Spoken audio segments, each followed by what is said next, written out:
Kuvina ndi kudikula kwa Michael Usi m'misonkhano si vuto.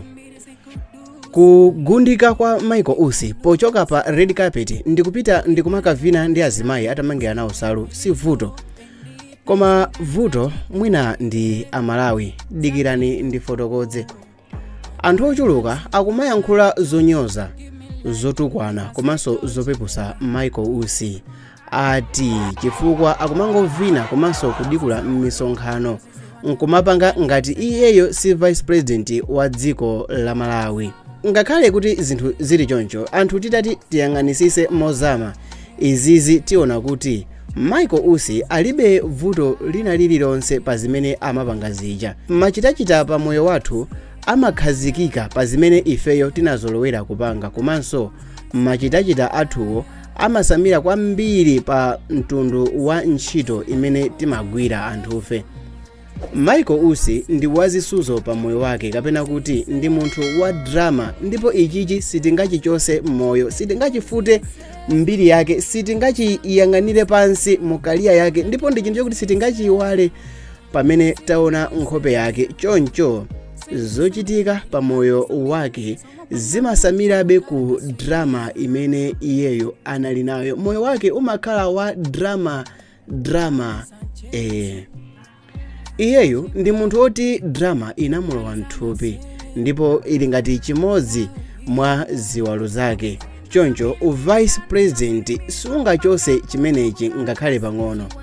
Dr. Hastings Kamuzubanda amene anali president oyamba wa dziko la Malawi anali dokotala wa zachipatala, ndipo mungathe kuona kuti mu nthawi ya ulamuliro wake pafupifupi boma lina lililonse mu nthawi yake kunali district hospital komanso ma health center anali mbwee.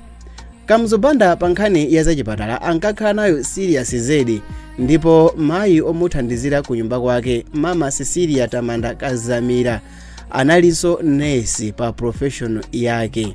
Tinabwera mu ulamuliro wa Bakiri Muluzi yemwe anali trader komanso businessman. Chifukwa chake mutha kuona kuti mu nthawi yake Bakiri Muluzi ankakhala busy kulimbikisa ma business, kubakira mavenda, kupanga support mavendawo, ndipo Bakiri Muluzi anasegula ma business opportunities kwa Amalawi ochuluka. Ndipo tinabwera mu nthawi ya Bingu wa Mutharika amene anali development economist. Ndi chifukwa chake mu nthawi yake kunali growth ya GDP komanso chuma cha dziko la Malawi chinakwera kwambiri. Iyeyo anali uonesesa ndithu kuti economy ya dziko ikuyenda bwino, china chilichonse cha dziko chikuyenda bwino, ndipo chinthu china chilichonse chinapezeka kuti chili mu smooth. And kunabwera Mai Joyce Banda amene anali wabungwe la NABW kapena kuti Nabiwi lolimbikisa azimayi ma business, ndipo titha kuona kuti mu nthawi yake nkhani inkangokhala ya amayi takatani, amayi titakate, amayi pangani business yakuti, amayi tithamange ndi zinthu zina zambiri. Tiye tivomereze kuti Mai Joyce Banda ankalimbikisa kuti mzimayi asamangokhala, mzimayi azikhala otakataka, chifukwa zinali zinthu zimene iyeyi ankaziziwa bwino kwambiri.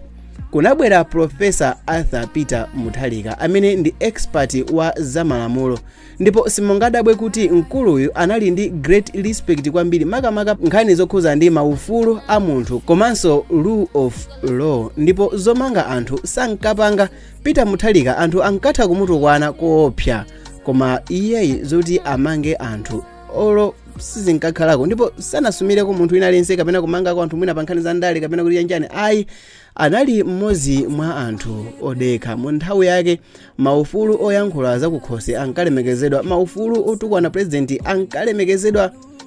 Kulibe ufulu umenewo, koma anthu ena ankautenga ngati umodzi mwa ufulu kumutukwana president, but yeyi sanazitengere. Ndipo kunabwera Dr. Lazarus Chakwera amene ndi pastor kapena tinene kuti mbusa. Mutha kuona kuti mu ulamuliro wake zimene zikuchuluka kwambiri ndi zongoyankhula basi osati kuchita, chifukwa izi ndizo zimene anazolowera makamaka m'maulaliki monga mbusa. Zija zongoyankhula pagome koma kuti abwere kumbaliku azichite nkukhala zinthu zokanika zija zomangowalalikira anthu kumawuza kuti siyani chakuti pange mwakuti pangani chakuti kuti tipange mwakuti, koma iyeyo mbusayo kulephera kuti zinthu zimene akuyankhulazo azikwanirise chifukwa ndi zinthu zimene wakhala akuzichita nthawi yayitali pagome. Choncho ndiyankhule kuti Michael Usi uja tikamamunyoza tizidziwa kuti vuto siye uja ayi, koma ifeyo ndi amene sitikumumvesa. Tiyenera tivomereze kuti iye uja ndi wa madrama ndipo anamulowa muthupi madrama akewo, pamene za vice president zangobwerabwera masanasana. Ndi zinthu zoti zampeza atakula kale, sisi lina ndi lina litayamba kale imvi. Madrama iye uja akukula nawo kuchokera ku mwana wake. Ndi zinthu zovuta kuti zikapezeke nokuti akangozitaya olo mutakhala ngati inuyo.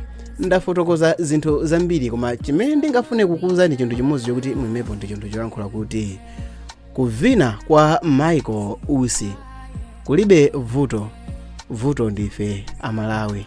Samavita iye mavideos ena awiri ndi amene ali pa screen komanso ndi channel china chimene tikuchitcha kuti Kulinji TV. Bwanji mupite mukachite subscribe so kumeneko mukaone mavideos amene ali kumeneko, and I promise you ndi mavideo amamba kwambiri. Tikaonane kumeneko.